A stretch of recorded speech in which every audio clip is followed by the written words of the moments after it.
Hello guys, today I want to demonstrate you how to write one SQL query. And there was a question on my YouTube post when I asked any questions about Eloquent performance when I was preparing the Eloquent performance course. And one of the questions was from Mahmoud about specific situation where they have resources and partners and many-to-many relationships and how to query some data. And I didn't include that answer as a video in the course because it's not specifically about Eloquent performance.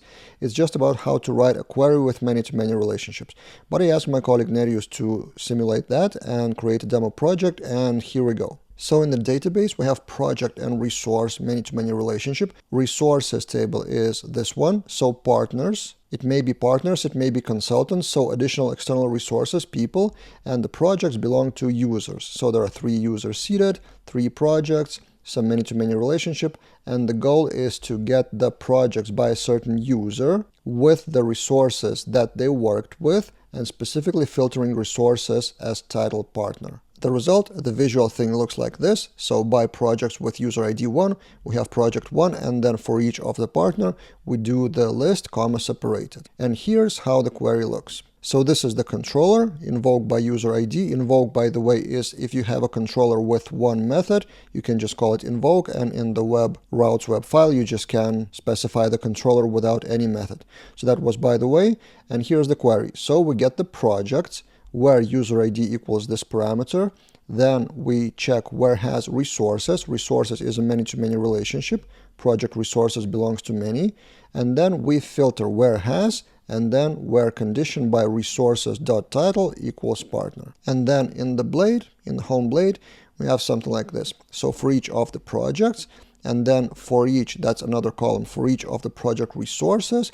And here's one more trick, this one. So there is a variable called loop, which is used in for each loop of blade variables, of blade structure, of blade syntax, and it has a lot of things that you can use. If loop first, if loop last, loop iteration, loop index, stuff like that. If you go to the documentation of blade templates, there's loop section and also separately the loop variable. A few examples and the full table of what properties can you use on the loop. So this is how we get comma separator, except for the last item. One important note here is how to avoid the n+1 query, too many queries here, because it is easy to overlook this thing. So you may get projects, and your goal is to get projects. And the queries, actually, I've introduced Laravel debug bar installed on the project. There are 2 queries. So we get the projects, and then we get the resources by those projects where project ID is in 1 or 2. So this is done by with resources.